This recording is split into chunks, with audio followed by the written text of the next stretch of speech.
J'ai fait ma shahada le jour de mon mariage. J'avais été initié à l'islam pendant de nombreuses années et ce fut une expérience très émouvante. J'étais entouré de ma famille et de mes amis et je me suis vraiment senti concerné. J'ai alors réalisé que pour me rapprocher d'Allah, je devais me pencher sur mon ancienne perception de moi-même. Je devais me pencher sur mon ancienne vie, car je suis une ancienne prostituée. Je lutte contre les troubles alimentaires et la dépression depuis l'âge de 11 ans. J'ai lutté contre le concept de l'amour. Aujourd'hui, je me tiens devant vous en tant que survivante. Mon chemin vers l'islam a été solitaire, mais mon chemin après l'islam a été encore plus solitaire parce que j'étais seul. Je ne pouvais pas me connecter à mes anciens amis ou à mon ancien mode de vie. Je ne pouvais pas non plus me connecter à mes nouveaux amis parce que j'avais honte de mes origines et de la façon dont j'avais vécu ma vie auparavant. Je ne pouvais pas, et je ne voulais pas être exclu de cette communauté. Des années plus tard,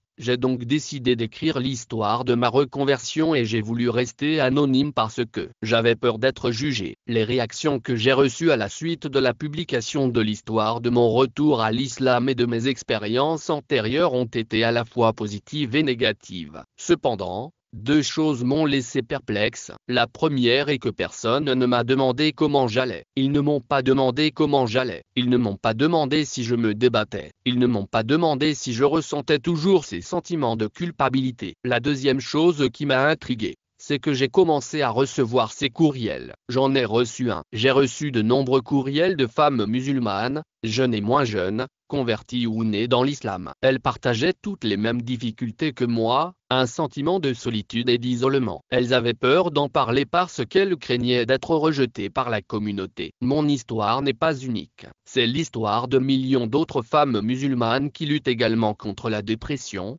l'amour et les troubles de l'alimentation. La toxicomanie est un véritable problème. De nombreuses musulmanes sont nées dans la religion et se sont converties. D'autres ne sont pas venues à l'islam parce qu'elles ont peur d'être seules. Nous ne pouvons évoluer que lorsque nous nous penchons sur notre passé et que nous voyons le chemin parcouru. Nous devons documenter notre parcours, d'où nous venons à l'endroit où nous voulons aller. Ce n'est qu'à ce moment-là que nous pourrons